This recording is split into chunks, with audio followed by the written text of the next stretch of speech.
Yang saya pengen tanya, ini apakah masyarakat masih ampuh untuk dilakukan gimmick marketing seperti itu? Istilahnya tuh sekarang tuh S3 marketing ya.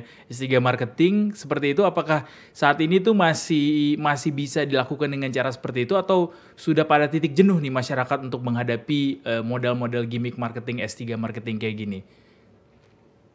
Monggo Mas Jimmy. Oke, masih ampuh Mas, S3 Ya. marketing itu masih ampuh banget. Karena ya itu tadi ada unsur kepo kita itu, rakyat kita kan, karena ada sesuatu yang kayak mereka tuh kayak pengen menjadi orang yang pertama gitu mengetahui produk ini gitu. Pengen menjadi yang pertama tahu info ini gitu. That's why ya manusia sekarang kan buka handphone ya bangun tidur ya. Jadi kayak mereka tuh harus mendapatkan informasi yang baru gitu.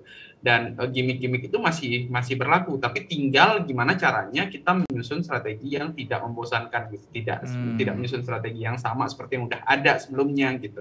Jadi ya memang yang baru-baru, contohnya kayak yang si travel itu ya, yang waktu itu yang biru, dia bikin gimmicknya karyawannya sok-sokan ngeposting flyer itu yang ngeposting flyer itu kan sebenarnya orang tahu nih ini sebenarnya gimmick gitu, tapi mereka sukses sebenarnya gitu jalanin itu. Oh jadi walaupun orang tahu bahwa itu gimmick, tapi kalau misalnya menarik pasti akan tetap diikutin gitu ya. Juga. Iya, walaupun sebenarnya nggak semuanya ngeh kalau itu saat itu gimmick kan. Orang-orang pasti komen. Termasuk saya juga sih Mas. Iya, ya ini S3 marketing nih paling gitu. Tapi kita tetap kayak benar nggak ya marketing ya? Ketika udah kejadian gitu. baru sadar gitu ya. Iya. Oh ternyata marketing gitu. Ya emang sebenarnya masih berpengaruh itu. Masih lama kayaknya berpengaruhnya. Masih lama banget. Ya, setuju.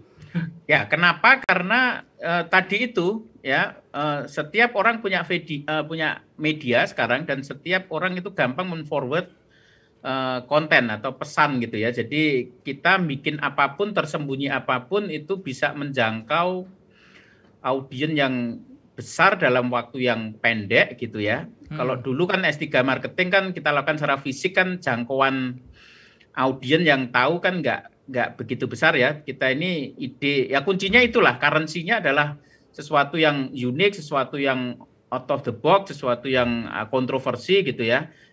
Itu begitu menarik, maka kemudian viralitas, karena setiap orang adalah media, setiap orang bisa men-forward pesan dan itu menjangkau audiens yang luas itu demikian gampang, maka otomatis S3 marketing itu justru semakin penting sekarang dan semakin harus dilakukan gitu ya, karena landscape-nya sudah berubah. Kalau dulu kan jangkauannya nggak sehebat sekarang gitu ya. Nah, cuman tadi itu saya ingin menggarisbawahi bahwa dalam banyak kasus memang viralitas itu terjadi bukan by design, tapi bukan berarti terus nggak bisa didesain ya. Tetapi biasanya kalau yang hebat betul itu bukan by design gitu ya. Nah, tetapi tetap bisa didekati ya. Contohnya kayak McD dengan BTS itu misalnya. Ya, itu by design itu ya. Tetapi kalau ngelihat counternya banyak yang nggak bisa nampung segala macam, saya menduga bahwa mereka juga nggak menyangka bahwa dampaknya itu akan sebesar itu gitu. Ya, nggak sebesar itu awalnya gitu ya. Tetapi ternyata karena banyak netizen yang kemudian ambil peran di situ, maka authenticity-nya menjadi otentik gitu ya, sehingga energi viralitasnya menjadi lebih gede gitu. Jadi dirancang, tapi artinya itu nggak bisa gitu loh kita planning itu ini pasti viral gitu, nggak bisa. Ya. Nah, tetapi kita deketin itu bisa gitu.